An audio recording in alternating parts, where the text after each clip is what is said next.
Tasting like a boss. We were just talking about getting the mouth ready to not just to taste the coffee, but to talk. What does he say? Red leather, yellow leather. That's from Amy Schumer. Red What does he say? leather. What is breaking into the house? What does he say? What?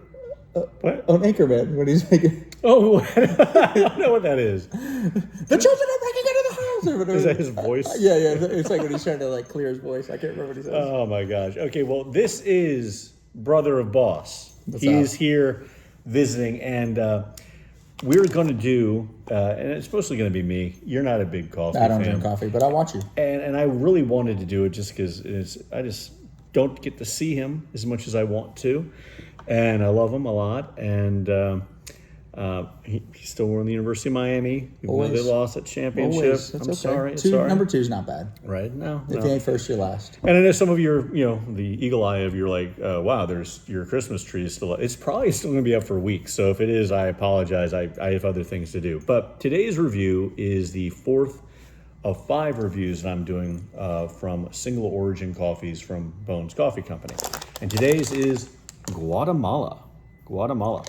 I have had Guatemalan coffee before. It's actually one of my favorite coffees.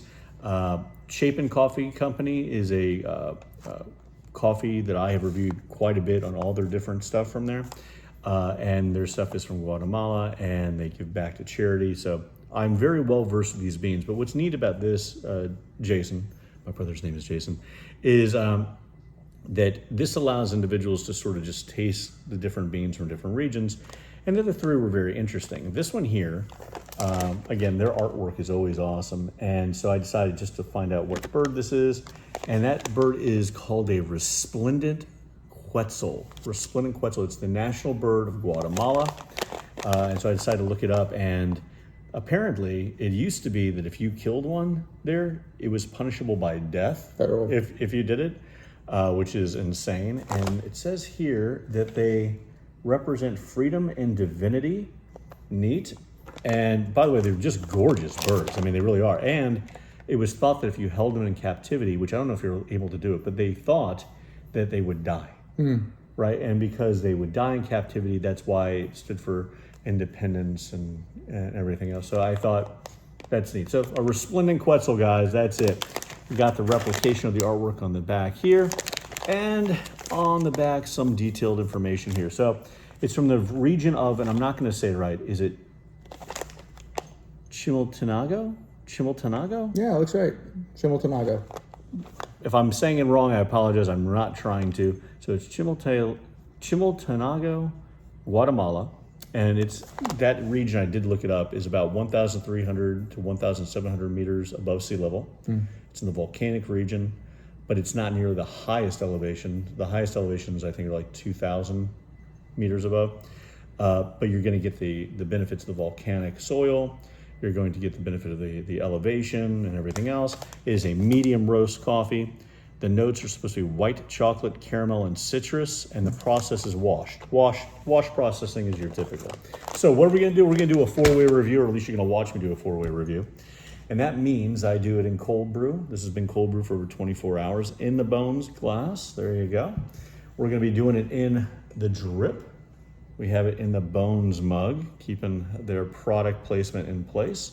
Then we're going to be doing it in espresso. Espresso here. Now I will say Guatemalan beans typically that I've had in the past have been really high yield of working in all 3 formats. But there's also a 4th format, which is going to be the nitro press. So we've taken the cold brew coffee, we've already put in here, we've already charged it, and so we'll be doing nitro press as the 4th one. So let's just jump right into it. I'll go with the smell. I'll let you smell it first. And by the way, you want to taste any of this stuff, let me know. None of it's sweetened or anything. Got a good coffee scent. Borderline tobacco notes, but like borderline. But you're getting the coffee and the chocolate scents. Yeah, definitely can smell the chocolate. What was Good. it? Chocolate. What else? I think it's chocolate caramel, maybe. Yeah, it's not. It's not flavored, right? Right. So you're not getting the artificial scents you're going to get. Bones has a lot of their flavored coffee, so you're going to be smelling, caramel, or you're going to be smelling, apple on their apple ones. But this is just the beans themselves speaking for themselves. For me, it's like I feel like just the beginning notes of tobacco scent, ever so slight, but it's not like a lot. For some people, that's a turnoff. I don't mind having the tobacco scent on it. All right, moving to the tasting. Got in the cold brew. Tasting like a boss.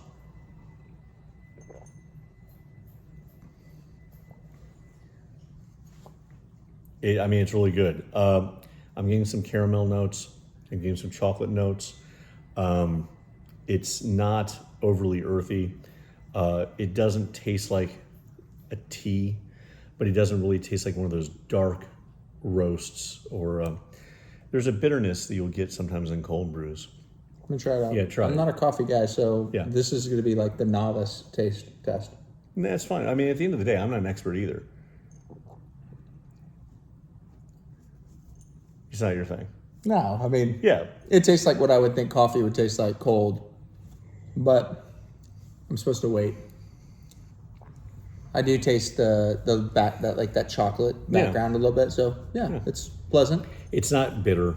I don't feel like it's definitely not overly bitter. earthy, and it's nice. It has a nice little crisp taste to it. I am not a fan of like floral notes and massive fruity notes in coffee. It just makes it taste a little sour to me. And for this, I feel that crispness, but not like it says. I think it says citrus notes. I'm not getting citrus. I'm getting a clean taste. Yeah. Which I like. All right, let's move over to the drip. Not a lot of scent coming off the drip to me.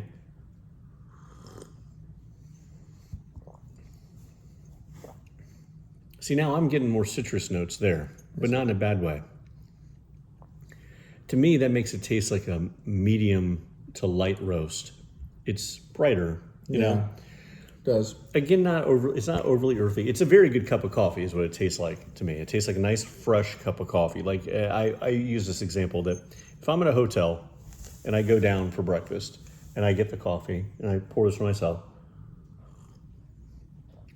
I taste it, I go, oh, hey, that's a good cup of coffee. Yeah. Yeah, I'm not tasting it doesn't taste like junk. It tastes like a good cup of coffee. Yeah.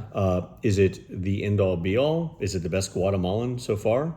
No, but it's good. So The flavor is radically different from the cold brew to that, for sure. radically different. Cold brew mellows the flavors out, brings out completely different profiles. And to me, cold brew is like the thing for me. I just can't, even though it doesn't make any sense, whenever I drink like hot coffee, I feel like I'm drinking something that's thicker.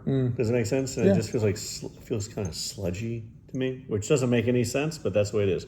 All right, we're going to move over to the espresso. Espresso has more of a scent. Like it a lot. All right, tastes like a boss.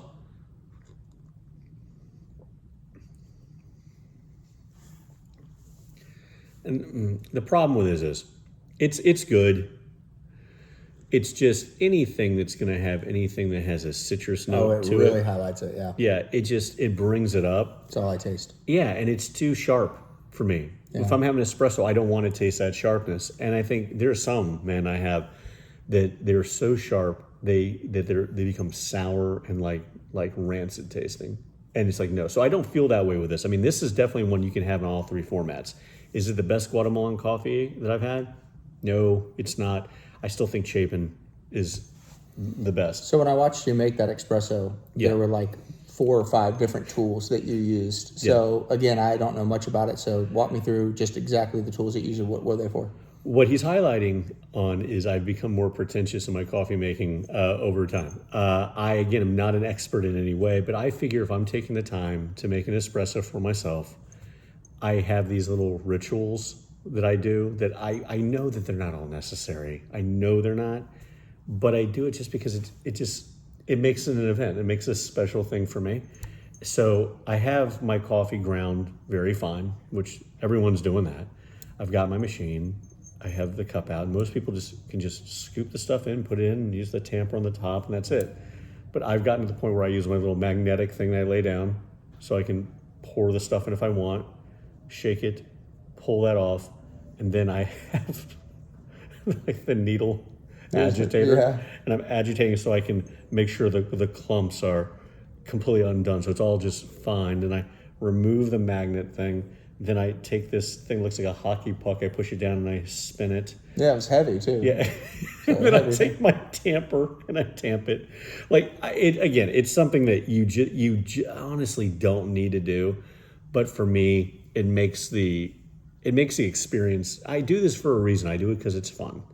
And I want to enjoy it. And well, and if you're going to taste somebody's product and give a review on it, I think making sure that you're putting it in the best position to be as good as possible is wise. Yeah. But yeah, I do think that like that taste is no chocolate that I taste at all, no caramel that I taste at all. You said before bitter. I'm guessing it. Yeah. I would say there's a bitter feeling at the end of it, and then probably all citrus is what I tasted in that. So it really is. They're very different in the formats, and that's why I do it. So now we're going to come to the part that I like now, which is this, and it's going to make us do a side by side. And if you want, I'll let you do it if you want. So I've got the nitro press. It's already charged. Before you dispense it, you always have to shake it. Okay. Okay. You have it here. If you want to, I'll let you dispense. It comes out of here. I always say it because it was funny. No, I'm not trying to rag on Ella, but they have it on. But there's video evidence of it. So we're about to shoot, and she's like, "I know what I'm doing," and she took it, and she's like, I'm like, no. She's like, whoa. I was like, oh, okay. So that would have been a disaster. Okay, so that's the nozzle. Right. So don't pull an almost Ella. So you point it into the cup. Straight down. Straight down Like that. Okay. And then you pull the trigger. And it was pretty cool. You'd mentioned that the product that you use for this, it just pulls that. Did that too much? No, it's perfect. It pulls the nitrogen from the air, so I'm not having to use a cartridge. But you can see the velvety curtains of nitrogen starting to rise up and creating a head here. It's the exact same thing as we have here. So you're doing a side-by-side comparison. There's no sugar, there's no cream or anything. So what I think you're going to detect here is I always taste this first, and then I go to this. And what I detect, actually, I'm not going to say anything. I'll let you see if you see any discernible difference. Yeah. Okay. And again, these machines, especially the one I have, is expensive. Boss got it for me. And it was a very, very nice gift. I use it a lot, so I'm not that worried about it. So I'm going to do a taste here.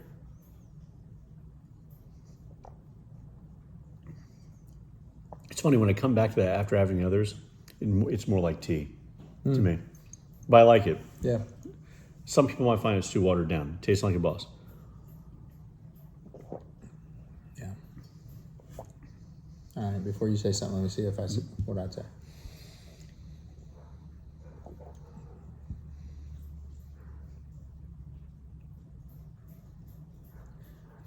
I know it sounds crazy, but you said this is just nitrogen that's put into it. It tastes milky. It tastes thicker. Mm-hmm. And I would say it mutes out that citrus taste to me, and I think it tastes more like I can definitely taste more of the chocolate and the caramel. Smoother. It creates a smoothness, and it creates this feeling of almost like having a cream or a milk in it. Mm-hmm. It tastes velvety. It really enhances the flavor. There's only been like one time I've ever done it where I thought, no, because it took away the flavor. Right. And typically it's for flavored coffees, but this here, it evens it out more. It doesn't make it taste like tea. It makes it taste more like coffee, creaminess with no cream. And so for me, if I'm using this coffee, I can tell you that I'm probably going to be using it with drip or the nitro press cold brew. I'm not going to have it just in the cold brew by itself. I think it really benefits from the nitro press. So the Guatemalan Bones Coffee Company, single origin. We only have one more to go, which is Colombia, guys. So so far so good, and then we'll do a recap or something else. So that's about it. You got a trip. You got to go back home today. I do. Yeah, which sucks. I may try to talk and do some other reviews on other things that have nothing to do with coffee, just to do it. But I love you. Love you too, man. Love you so much. It's always dude. fun. Oh, always dude. fun, dude. Wow, this is my little brother. Believe it or not, I can't. Yeah. Tiny guy. But until next time, people, thanks for going on this taste journey. Hit like, subscribe, share. And until next time, keep tasting like a boss. Thanks so much.